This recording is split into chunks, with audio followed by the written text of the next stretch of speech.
بەڵێ بینەرانی عزیز سڵاوتان لێوێ من یادگار فایەقم ئەم شەو بە شێوەیەکی ڕاستەوخۆ لە سلێمانی و لەگەڵتانە بم بۆ باسی ڕۆژ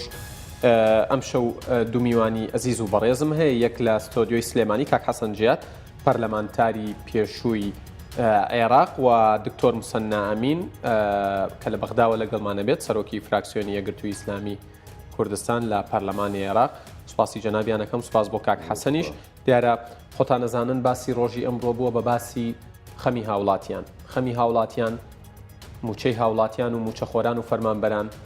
معانات و ئازارەکانیان لانەکردنەوە لێیان وەکو وترێک کەم تەرخەمی حکوومەتی هەرێمی کوردستان بەرامبەریان و گەیشتنی خەمەکانیان بە ترۆپ باسی هەموو ڕۆژێکە لە ئێستاە من مەبەستمە ئەم شەو لە ڕەهەندێکی ترەوە لە بوعدێکی ترەوە باسی خەمەکان بکەین باسی ئەوە بکەین کە ئایا ئێمە ئەکرێت چاومان لە دەستی بەغا بێت ئەکرێت عەبادی وەکو فریاد ڕز بزانین و بناسین لە کاتێکدا پێویستمان بەوەیە کە لە نێوخۆ خۆمان ڕێخینەوە و من چەندین شەویشە باس لەوە ئەکەم ئەوترێت بۆ نمونە نەیارەکانی کورد لە عێراق هەن لە ئێرانن لە تورکیا هەن لە ئاستی گیانن بەڵام ئەوترێت گەورەترین دوژمنی کورد لە نێوخۆی خۆیەتی کورد خۆیەتی بۆ ئەوەی ئەمە تێپەڕین پێویستە یەکگرتوو بین من مەبەست مەقسە لەسەرەوە بکەین کە ئایا ئێمەی لە ئێستادا پێویستمان بە چییە حکوومەتە بێت چی بکات ئەبێ مامەڵەمان لەگەڵ حکوومەتی عێراقی لێرە بە دوات چۆن بێت و ئەبێت چۆن لە هاوڵاتیانی هەرێمی کوردستان بکرێتەوە یاخود بەدەم خەمەکانیانەوە بچن بۆ ئەوەی دوای ئەوەش بتوانین لە ڕووی سیاسیەوە ئەم نێوماڵە شپرزە و پەرتەوازەیە ڕێک بخەینەوە کاک حەسەن سڵاوتان لێبێ و سوپاس بۆ ئامادەبوونتان من لەو پرسیارەوە دەست پێکەم جەنابتان جگەلەوەی پێشمەرگەیەکی دێرین بوون و یعنی سیاسیەکی دێرین و مخەزرەمیشن و ماوەیەکیش لە پەرلەمانی عێراق کە ماوەیەکی توولانی بۆ کەم نەبووە نوێنەری کورد بوون و پەرلەمانتار بوون ئەوەی لە ئێستادا ئەگوزارێت لە عێراقەوە چارەسەرەکرێت یا لە نێوخۆی خۆمانەوە عێراق مەبەستم لە بەغداوە زۆر سپاس جار هەر کێشەیەکی گەورە دوو تەرەفی هەیە ینی بە یەک تەرەف چارەسەر ناکرێ و ئێمە کێشەمان لەگەڵ بەغایە و لە هەمان کاتیش بەشێکین لە عێراق ینی ئەتوانین ئینسجام بکەین وەزعەکە باشترە بێ ئەتوانین ئینسجام نەکەین وەزعەکە خراپە بێ ئەگەر تۆ بگەڕێنە دواوە علاقاتی هەرێم لەگەڵ بەغدا لە دوای ئەوەی کە سەدام نەما بە کۆمەڵی قۆناغی جیاجیا ڕۆیشت مەسەڵەن قۆناغی سەرەتا کە سەدام ڕوخا ئەتوانین بە باشترین قۆناغی دەسڕۆشتنی کورد لە هەموو پرۆسی سیاسی عێراق دابنێ و کورد دەوری ئەساسی هەبوو لە دانانی دستور لە نەخشەی سیاسی عێراق سەنگی خۆی هەبوو قورسایی خۆ بوو بریاردەر بوو قۆناغی بکەیتەوە کورد دەسەڵاتی لاواز بوو لە بەغا ئێستاش لە دوای ڕفراندەوەمەوە بۆ ئێستا و لە دوای ئەحداس کەرکووکیشەوە بۆ ئێستا ڕۆژ بە ڕۆژ بارەکە قورستر بووە و هەستەکەی سەنگی کورد لاواز بووە لەو ململانەیە و مقابل ئەوە عێراق خۆی بە بەهێزتر ئەزانێ و بەرامبەر ئەمە دیارە تریش خزمەتی کرد ئێمە پشگیری دەوریمان نەبوو عێراق چاک استقلالەوەی کرد بۆ ئێمە تەحجیم بکات بمان خاتە قاڵبی خۆی و هەر کە ڕابوونەکە تەواو بوو و داعشکا استقلالەوەی کرد کە هاتەوە بۆ کەرکووک و یەکسەر خطابی ئەوان بە کوردستان و هەرێمی کوردستان یەکسەر بۆ شیمالی عێراق و قلیمی شیمال و تاخیرکردنی شت و دەست بەدەست پێکردن و وانەیان زانی کورد لاوازە ئەمە من نەوعی ملوانەیەکێ لە هەمان کات ئەوەی پەیوەندی بە خۆمانەوە هەیە خۆمان دەستمان بۆ هەندێک شت برد ناجەح نەبووین نەماتوانین لەسەر قاچی خۆمان بوەستی نەماتوانین وزەجێکی باش و گەورە قایم تەقدیم بکەین کە زۆر محتاجی بەغا نەبین دەست لە بەغا زۆر پان نەکەینەوە وەکو ئەوەی کە ئێستا هەیە ئەمە هەبێ هەمووی مراجعە بکرێتەوە لەم قۆناغا و ئێستا بەڕێی من بۆ ئەم دوو مانگە تازە ئەو اتفاقە بڵێن کە کراوە اتفاقانەی کە کراوە جێبەجێ بکرێن لە ئازاری خەڵکەکە کەم بکاتەوە شتێکی باشە بەڵام تا انتخابات شتێکی جەوهەری نابێ کورد دەبێ خۆی حاضر بکە بۆ اتفاقی داهاتوو لەگەڵ عێراق چۆن خۆی ڕێکخاتەوە لەگەڵ کێ اتفاقکە چۆن اتفاقکە اتفاقانە چۆن ڕاسخ بن ئەم بگرە و بەردە و لاوازی و بەز و دابەزەی کە بەسەر ئێمە و عێراق لەوانە دێتی دەرکەوت پێشتر لە اتفاقی هەولێر دوایش لە اتفاقی حکوومەتەکەی عەبادی کوشتەکانی تەحلیل دەکرد موعدیشی بۆ جێبەجێکردنی ئەو قانون و ئەو قەرارانەدائەنە هیچی جێبەجێ نەبوو ئەبێ بە شێوەیەکی تر گفتوگۆ بکە وەزعی خۆیشی بزانێ واقعیش بێ ئەگەر قەراری داوە لەم چوارچێ بمێنێەوە وە کاروایشە کە نەیانێش دەستی برد بۆ ڕفراندۆمەکە بێ واقعی بێت عەملێکی واقعی بکە لەو اتفاقی کە کراوە لەو موازنەی کە دانراوە هەوڵدا تەتویری بکە باشتر بێ بۆی ڕنگدانەوەی ڕاستەوخۆی لەسەر ئەوەی کە ژیانی خەڵک بگۆڕێ ئەگەر هەر ئەزمە دروست بکەیت و یەکتری نەخوێنیتەوە ئەو هەڵبدایمە بچوو کاتەوە ئێمە هەڵ بدەین وا پیشان بدەین بە عەقڵێتی ئەوەی کێمە بە شەکلین لە عێراق و ئاساری ئەوەی کێمە ڕاپرسان. کاک حەسەن یەکتر نەخوێندنەوە و یەکتر بچووکردنەوە من ڕەتی یەکەم بەنێو خۆی خۆمانەوە. من هەمیشە وتومە لە دوای ڕیفراندەم و لە دوای 16 ئۆکتۆبەر هەموو دنیا پشتی تێکردنی، بەڵام ئەم پشتێکردانە وای نەکرد کە پارتە سیاسەکانی کوردستان خەبەریان بێتەوە و دانیشن پێکەوە خەمێکی ئەم میلەتە و خەمێکی داهاتوو بخۆن کەمتر باس لە ڕابردوو بکەن. لە ئێستادا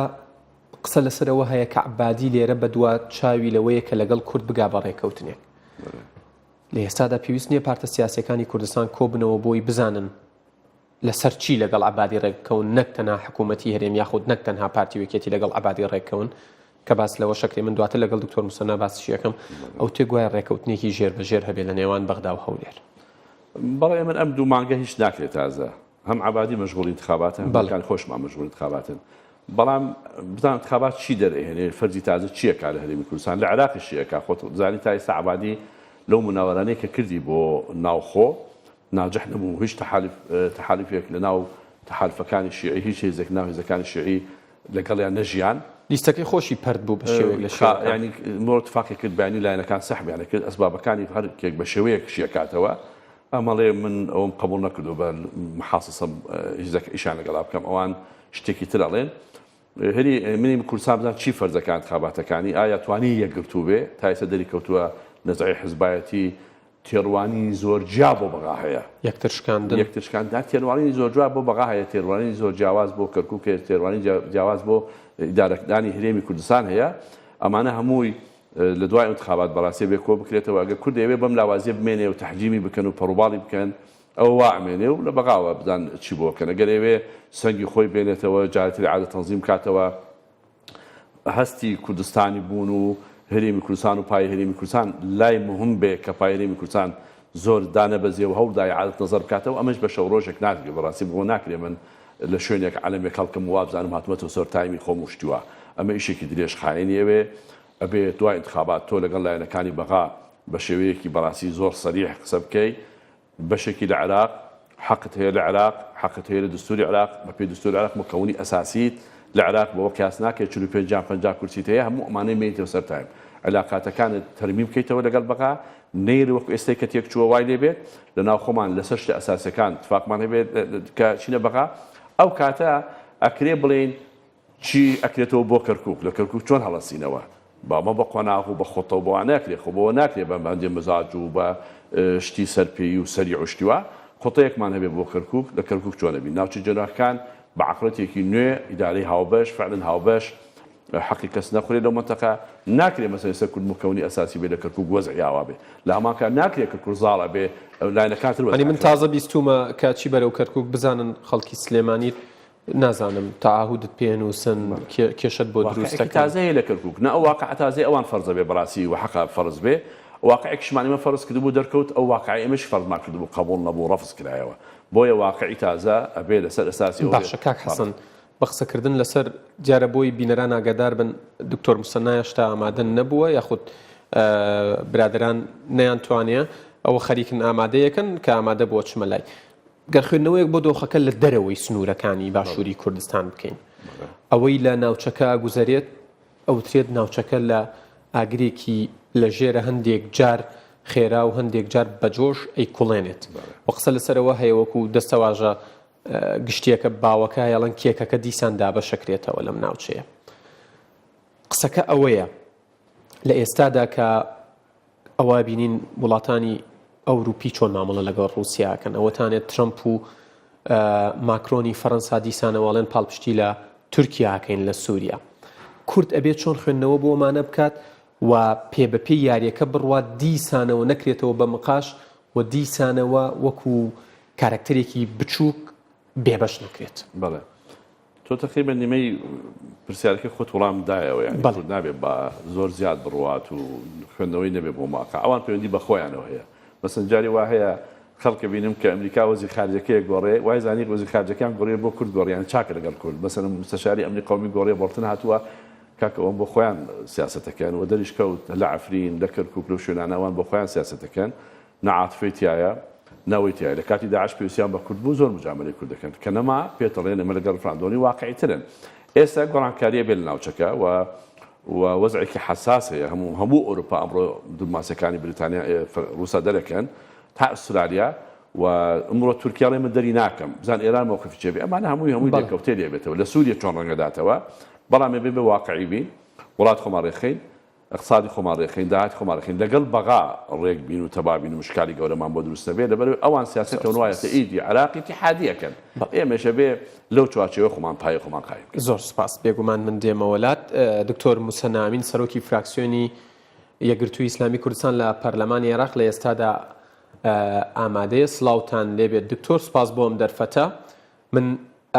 لە پرسیارێکەوە دەست پێ یەکەم کە جەنابتان ئەمەوێت ڕەبتی بکەمەوە پرسیارەکە مەرچەند لە بەغای بەڵام باسی دۆخی هەرێمی کوردستانەکەین لە فەیسبوکەکەی خۆت نووسیوتە لە پەیجەکەتان بە کۆتایی بێت بەڵێنی درۆ و خەڵەتاندنی هاوڵاتیان و فەرمانبەرانی سەربەرز ئەمەوێت زۆر بە ڕاشکاوانە بۆمان ڕوون بکەیتەوە کێیە فەرمانبەران و هاوڵاتیان هەڵ ئەخەڵەتێنێ و درۆیان لەگەڵاکە و بەڵێنی ناڕاستیان پێدات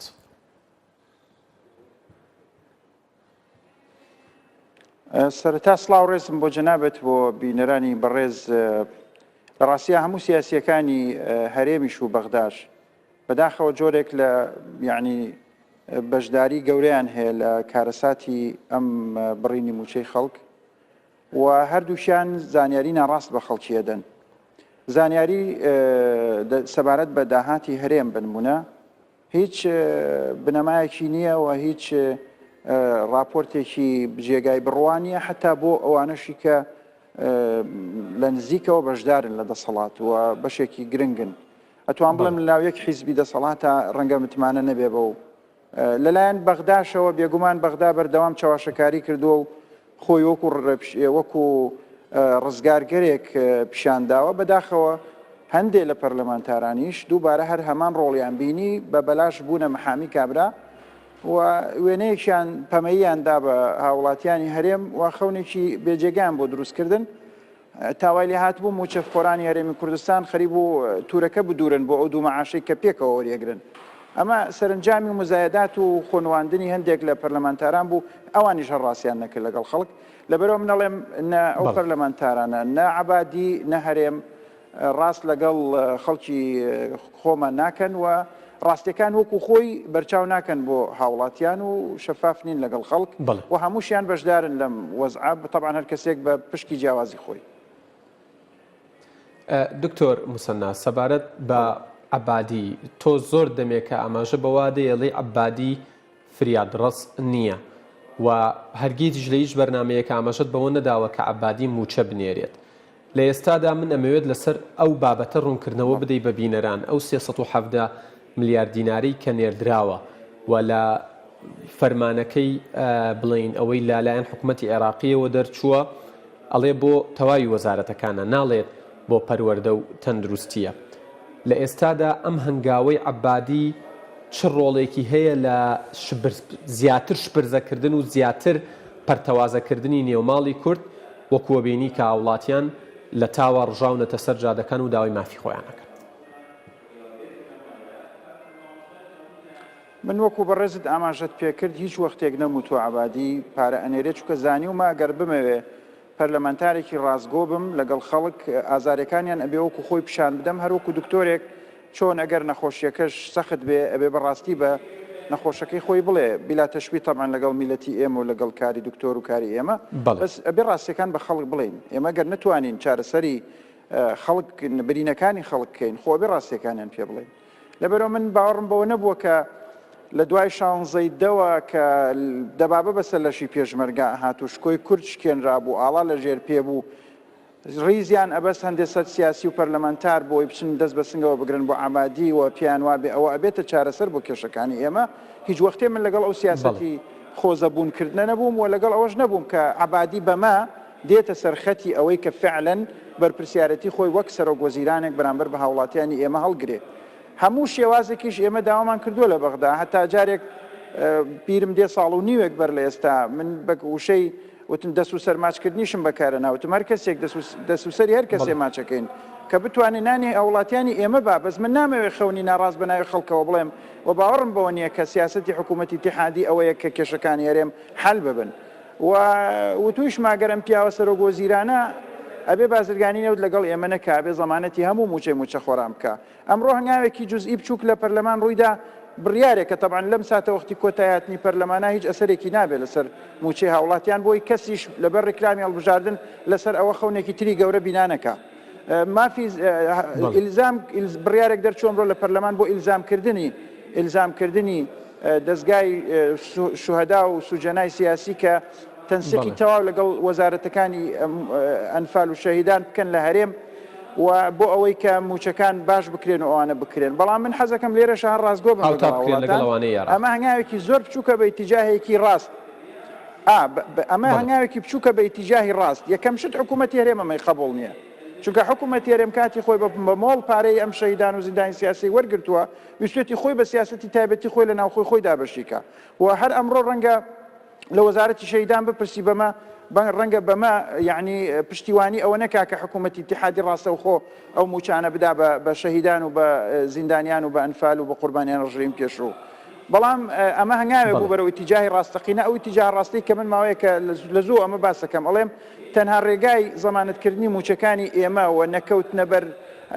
شەپۆلی ئەوەی ڕۆژێ سەر بکە و ڕۆژێ ژێرکە ئەوەیە کە لیستی موچە پاک کرێتەوە هەمووی بخرێتە ئەستۆی حکوومەتی اتحادی بە ڕێکەوتنێکی دیاریکراو کە داهاتە اتحادیەکان لە شەقامی هەرێمی کوردستان هەواڵی نافەرمی هەیە کە حکوومەتی هەرێمی کوردستان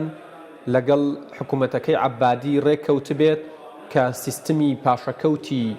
سەپێنرا و چەسپێنراوی بە شێوێک لە شێوەکانی موچە بەردەوام بێت بەو شێوەیە عەبادی ماگانە پارە بنێرێت جەنابتان نوێنەری هاوڵاتیانی هەرێمی کوردستانن لەگەڵ هاوڕێکانتان لە پەرلەمانی عێراق بە دوواداچوونتان بۆ ئەم پرسە کردووە یاخود ئەم پرسە هیچ بنەما و بنچینەیەکی نییە ئەم پرسە خۆی ڕوونە برای بەڕێزم ئەمە ئەوەیە کە حکوومەتی اتحادی بە پێی دەستور ئەبێ لە ڕێگەی بەغداوە داهاتەکان بنێرێ لە بەغداوە بۆ هەولێر لە هەولێرەوە دابشکرێ بەسەر هاوڵاتیان ئەوەی کە کێشەی هاوڵاتیانە لێرەوە دروست بووە لێرەش هەرێم ئەڵێ بەش ناکە ئیدعایەوەکە کە بەش ناکە و لێرەوە سیستەمی دابشکردنی موچە دابشیەکاتەوە حکوومەتی اتحادی وەکو ئیجرایەکی موقەت بۆ ئەوەی بیسەلمێنێ ڕاستگۆیە لەگەڵ خەڵک ئەیتوانی حل لێ بدۆزێتەوە بۆ ئەوەی کە ئەمە موچەی پەروەردە و تەندروستی بنمونە بە تەواوی بدا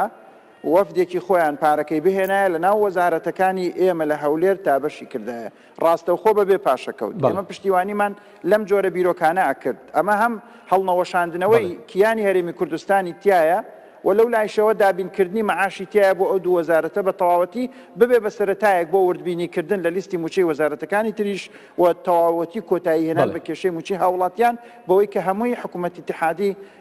لە ئەستۆی بگرێ لەبەرەوە ئەمەی کە کراوە ئیجرایەکی ئەفمکەی ئەمەی هاتووە دوو پرسیار ئەمەی هاتووە بۆ وەزارەتی پەروەردە و تەندروستیە بە تەنها و پرسیاری دووهەمم ئەوەیە بڵێن ئەمەی هاتووە بەشە بودجێ یاخود سلفەیە ئەسڵەن ئەوەی کە هاتووە بۆ وەزارەتی پەروەردە و تەندروستی نەهاتووە و ئەمە بەشێکە لە جێبەجێکردنی بودجەی ساڵی 2017 کە ئەبوایە حکوومەتی اتحادی سولفەی باە بە عفوان بەشێک لە بودجەی باە بە هەرێمی کوردستان دوای جێڕانەوەی نەوتی کەرکووک بۆ خۆی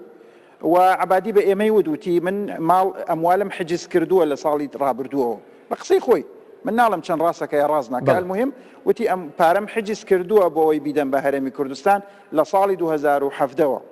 ئێستا ئەمەی کە ناردوێتی بەشێکە لەو التیزامە دارایی کە پێویستە حکوومەتی اتحادی بیا بە هەرێمی کوردستان لە مقابلی جێبەجێکردنی یاسای بودجە یاسای بودجەی 2017 چونکە ئەشدا تا ئەم لەحزەیەش ئێمە قساکەین ئیعلان نەکراوەکو قانونێکی ڕسمی نەچۆتە بواری جێبەجێکردنەوە بۆیە من ئەڵێم بە یاسای بودجەی ساڵی 2017 یا بە قانونی ئیدارەی مالی و دەینی عام کە ئەگەر بودجەش نەبێ حکوومەت دەتوانێت لە 1 لەسەر 12 ساڵی ڕابردوو خەرج کات دکتۆر بسەنامە دێمەوەلات بە هەندێک گفتوگۆش لەگەڵ کاک حەسەن جیاد بکەم بەڵێ ئەزانی بۆ ناوی سولفەشە لەبەرەوەی ناوی سولفەیە لەبەرەوە ناوی سولفەیە چونکە ئەبێ تەصفیە بکرێ دوایی بە حساباتی ختامی کە ئەوەش ناکرێت بەداخەوت حساباتی ختامی نە لە هەرێمی کوردستان هەیە و نە لە بەغاش هەیە سواس دەکەم دکتۆر کاک حەسەن سەبارەت بە هەنگاوەکانی عەبادی و بەڵێنەکانی عەبادی جەنابتان وەکو شاندێکی هاوپەیمانی بۆ دیموکراسی و دادپەروەری ئەوی لەناو خەڵکە پێوترێت حزبەکەی دکتۆر بەرهەم ساڵح هاوڕێ لەگەڵ شاندێکی گۆڕان و شاندێکی کۆمەڵ لە 4/1 ئەم ساڵ سەردانی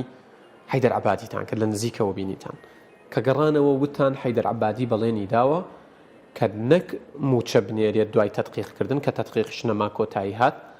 هەڕایان کرد بە شێوەیەک لە شێوەکان بەڵکو شایستەدارایەکانی جوتیارانیش بنێرێت بەڵام هیچمان نەبینی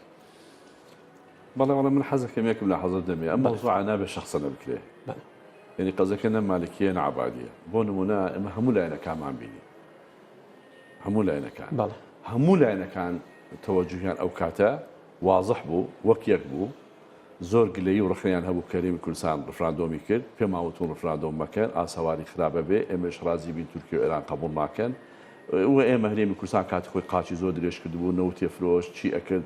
بێدەنگ بووین لەبەرەوەی کورد تەسحیداوە قسەمان ناکرد بەڵام کە دەستی بۆ ڕفراندۆم قبول ناکرد قبولمان نەکرد پێم وتووە ئەبێتە کێشە حتا ئەبێتە شار وەکەوەی کە ڕوویدا تورکیش زۆر لە ئێمە قایمترە ئێرانش قبول ناکە ئەوەیان کرد ینی هەموو ڕێیان ئەوە بوو ئەوەی کە زۆرتر دەرەکەوێ جێ ڕخنەیە و قسەی لەسەرەکەی و تاخیری کرد عەبادیە لەبەرەوەی سڵتەی تەنفیدیەوە ئەبێ ئەکرد بەڵارەکان بدا و پارەکە بنێریان لەنێرێ ئێمەش منش وەکتۆ بەڕاستی زۆر بەرامۆ سیر بوو کە زۆر تاخیری کرد بۆ ئەوە تاخیری کرد و دوایش بۆ ئەوە تەقیقی قایمەکانی کرد دوای قامی ئەو دوو وزارەتە نەنارد ئەم تاخیرە بۆ چی بوو هەموو پرسیار هەڵک لێ بەڕاستی ومانی ناڕازەیی شەنانی لەو سیاسەکردی ئەو مەفرۆز ئێمە پێم وتمان وحدەی وەتەنی کە ئێوە باسیەکەن و ئەوەی کە محكمة اتحادية الالتزام بوحدة وطنية العراق والغاء كبليان برفض قبولية بوناكري بالشعارات نبى نسبة ايوه نبى نسبة ايما اجر مواطني كريمي كردستان هس نكا ام حكومتي العراق تمثيلي اي شكا مع شكل كاتي خويا لي احترام يقلي او ايوه ببي دستور حقي كرده بيدا وحده عراقي بهزنا بما بهز بيت هو الحكومه اتحاديه العراق حزب الشعور بك بوضعي موظفي كريمي كردستان دو مانجارك ربع موشيك ورجلي هودا اما تشارس بك شعور بمسؤوليتك مواطني كريمي كردستان الوحده الوطنيه كي التزام كات عراق او كاتب حقيقيه بوانا بونابي اما ايوا الشعارات بايما بلين فرض كان مثلا اما مثلا ك وحده عراق بباريزين بايمش لنا خوش مع يعني شعارات بمثلا قومي وانا ناكري الواقع تلبين وانا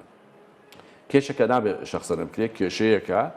عراق زور بحساسيه وريقر من نمونەیەک باسە عەبادی سەرکەوتوو بوو لەوەی شەقامی کوردستان بژوڵێنێت و دۆخی هەرێمی کوردستان زیاتر شپرزە بکە من نازم عەبادی مناوەرەی کرد بۆ دێ خۆی هەرێمی کوردستان شپرزەوە بکە عەبادی من دەیان جا لە مقابلە باسە کرد دوای وحداسانە بە عەشکرا وت عەبادی لەگەڵ ئەم حکومەتە هەرێم گفتوگۆ ناکرد و گفتوگۆشی نەکرد ئەو گفتوگۆ نیە وفدێکە چێ بۆ ئێران دابەزن لای عەبادی بەڵام بۆ منە زۆر حزب سەردانی کرد تەنانەت عەبادی لە یەکێ لە وتارەکانی ئاماژەی بەوە داوتی هەندێک لایەن هەندێک کەسایەتی پێیان وتوین کە مامەڵە لەگەڵ حکومەتی هەرێمی کوردستان نەکەین بەڵام ئێمە ئەمەمان ڕەت کردووەتەوە وەزارەتی مالیەی کوردستان حسابێکی بانکیە بۆ پارەکەمان خستۆتە سەر واتە ئێستا مامەڵە لەگەڵ حکومەتی هەرێمی کوردستان ناکەم ئەوەی کە شوێنە بکەمە داعایەکی انتخابی و واقعشان نەمڕەشە هەموو پێویستیش هەیە بەڵام بۆ مێژوو ئێمە کە لە بەغا بووین ئەو سێ لایەنە چوار خاڵماندانە نابوو لە گفتوگان جگە لە موچەی فەرمانبەران و مامۆستایان و ئەوە جوتیاران خاڵ یەکەم و خاڵی ئەخیری پایەی دستوری هەرێمی کوردستان پارێزراوە بێت خاڵی ئەخیریشی حقوقی دستوری هێرێمی کوردستان بێ پارێزراوە بێت بۆ ئێمە ئەمانزانی ئینەکە چییە و ئەمانزانی ئەوان کریمیان چییە خوێندەوەمان بۆ بوو عێراق تحجیمی هێرێمی کوردستانەکە ئێستاش بەردەوامە بەڵێ سپاس دەکەم ئەو کاتەکەمەی لە بەردەستم ماوە هەوڵەدەم لە نێوان تۆ جەنابی دکتۆر موسەنا دابەشی بکەم دکتۆر موسەنا پرسیارێکی دیکە لە ئێستادا ئەوەیە کە قسە لەسەرەوە هەیە یەکێک لەو کارتە کەمانەی بەدەستی کوردەوە ماوە ئەوەیە کە عەبادی پێویستی بە کووردە لە قۆناغی داهاتووەکو کاک حەسەنیش ئاماژەی پێدا بە ژماری کورسی نییە کورد بەڵکو حەزوورێکی هەیە بەڵێ دکتۆر موسەنا جەنابتان گوێتان لە دەنگی منە ئێستا بفەرموو گوێم لێت ئێستا بەڵێ ببوورە بە کورتی پرسیارەکەی منەوەیە ئەوترێت عەبادی پێویستی بە کووردە لە قۆناغی داهاتوو بۆی بە سەرۆگۆت زیران هەڵبژێردێتەوە کورد چۆن ئەم کارتە استیغلال بکات و لە بەرژەوەندی وڵاتیان بەکاری بێنێ ببوورە جارێکی تر ئەوترێت عەبادی پێویستی بە کووردە لە قۆناغی داهاتوو بۆی وەکو سەرۆکوەزیران هەڵبژێدرێتەوە. کورد و سەرکردایەتی سیاسی کورد چۆن ئەم کارتە ئستیغلال بکات و بەکاری بێنێت لە بەرژەوەندی هاوڵاتیان و لە بەرژەوەندی هەرێمی کوردستان. بەڵێ سەرەتا من حەز دەکەم دوو تێبینی لەسەر برای بەڕێزم ئەو قسانەی کە فەرمووی برای بەڕێزم کاک حەسەن سەبارەت بەوەی کە ئەوان هەرسێکیان بڕوان وا بۆ کە حەیدەر عەبادی موچە داوە پارەی فەلاح داوە باوەڕێکی زۆر باشیان پێ هەبووە. من تێناگەم بۆچی مەسەلەن مەسلەیەکی وا ڕوونە مصداقەتی ئەو بەڕێزە لەگەڵ کورد چۆنە، ینی پێم سەیرەکە بۆچی من ئەو باوەڕم بە حەیدەر عەبادی نەبوو، بۆچی ئەوە هەرسی حیزبەکە باوەڕتان پێی بوو. پێم سەیرە بەڕاستی چۆن ئەو باوەڕەتان بۆ دروست بوو، بە تایبەتیش لەو ساتە وەختەی کە ئەو یعنی هەموو سنوورێکی دەستور و یاساشی بەزان بوو لەگەڵ هەرێمی کوردستان. خاڵێکی تر ئەوەیە کە ئەوەی کە بەڕێزت فەرمووت ئەوەی کە وتبووی لەگەڵ ئەوەی کە عەبادی لەگەڵ کورد پێویستی بە کورد ناکەم و ئەمان ئەمەی ببوورە وتبووی گفتوگۆ ناکەم جارە پێش لەوە ئەوەی کە حەسەن فەرمووی گفتوگۆ ناگەم لەگەڵ کوردەوە دەرکەوت لەگەڵ ئەوەش ڕاستی نەکرد سەرۆکوەزیران و بەڵێ گفتوگۆیەکی لەگەڵ کورد و لە هەموو ئاستەکانیش و بەو گفتوگۆیەش مەتارەکان کرانەوە بەو گفتوگۆیەش ئەم بڕە پارەیە هاتووە و بەو گفتوگۆیەش چێکی بەعزێک لیستی موچە و شتیان کرد و ئەوانە هەمووی گفتوگۆ بوون و چەند جاریش وەزیران و ئەمینداری ئەنجومەنی وەزیران و محافزی بەنکی مرکزی و لیژنەی وەزاری تایبەت هاتوون بۆ هەرێمی کوردستان و چەند جاریش ئەمانیش هاتوون بۆ بەغدا لەوەش هەڕاستی نەکرد. ومن لەوەش ئەمزانی کە ناتوانێت ئەسڵەن یعنی بازێک شتەیە دەستوریە، ینی ئەوەی کە تەجاوزی هەرێم بکات لە مەسلەی ناردنی پارە و موچا بەبێ ڕێکەوتنێک بەبێ شتێک ئەمە مۆزوعەکە لە ڕووی دەستوری و ئەتوانرێت بە ئاسانی تاعنی لێ بدات. دکتۆر کاتم نەماوە سەبارەت بە وەڵامی پرسیارەکەی من ئللا وەختێ نەبێ بەڵێ ئێستا کە ئێمە بەرەو هەڵبژاردنێکی نوێ ڕۆین بەرەو پێگەێنانی حکوومەت ڕۆین بە دڵنیاییەوە دەرفەتێکە بۆ ئەوەی کە لەگەڵ هیچ سەرۆک وەزیرانێکا ڕێ نەکەوین لە عێراق ئەگەر بێت و مافی هاوڵاتیانی ئێمە و موچە موچەخۆرانی ئێمە دابین نەکا و نەکەرەوەش بەڵکو ئەگەر بێت و ڕێزی کورد و شکۆی کورد و ئاڵای کورد نەجێڕێتەوە بۆ کەرکووک و ئەگەر بێت و ئەم دوژمنکاری و نەفەسە غەریبەن تائیف و ڕەگەزپەرستی کە هەیە بەرامبەر بە کورد ئەم ئیجراعاتانە کۆتایی پێنهێنێ زۆر سپاس دەکەم احترام نەگەڕێتەوە و ئەگەر بەڵێن نەدا بەوەی کە زۆرینەی سیاسە نەکات زۆرینەی سیاسی نەکاتە نیزامی سیاسی لە عێراق و احترام لە لانیکەمی تەوافقی پێگاتەکان بگرێەوە ئەمە ببێ بە ڕۆکە ڕۆحی دەستورە ببێ بە نظامێکی سیاسی عێراقی نەگەوەی کە ئەوان ماوەیەکە پەیڕەویەکەن ئێستاش بە تەمان بە ناوی زۆرینەی سیاسیەوە جێبەجێ بکەن. سپاس دەکەم دکتۆر کاک حەسن کاتی پرسیارم نەماوە کۆتا پەیامت زۆر بە کورتی من نەموت باوەڕم بۆ نازم گفتوگۆ بکات گفتوگۆی کرد منوتم ئەو گفتوگۆی لەگەڵ حکوومەتی هەرێمی کوردستان ماوەیە زۆر ڕەفزە کردەوە و پێش وایەکردنەوەی مەتارەکان بەم لەنگیەش کە تا ئێستاش نەکراوەتەوە مەتارەکان زەختی دووەری زۆر تەسیری هەبوو ئەوروپیەکان زۆر تەسیرانە بۆ ئەمریکەکان و متحدە زۆر تەسیری هەبوو لەکردنەوەی مەتارەکان پەیوەندی بەوە نەبوو کە ئێمە گفتوگۆمان کرد لەگەڵ عەبادی و ئێستاش ڕێگرم لەگەڵ ئەوەیە کە عەبادی گفتوگۆی نەکرد گفتوگۆی سەریح درێژ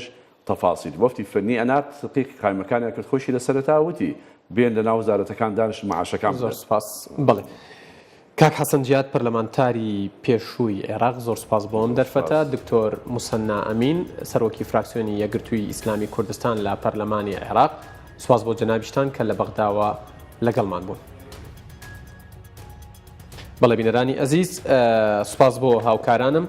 لە سلێمانی لە هەولێر لە بەغدا تا باسی ڕۆژێکی دیکە ئێوە و کوردستان لە ئەمانەتی خوادا بن کاتێکی خۆش.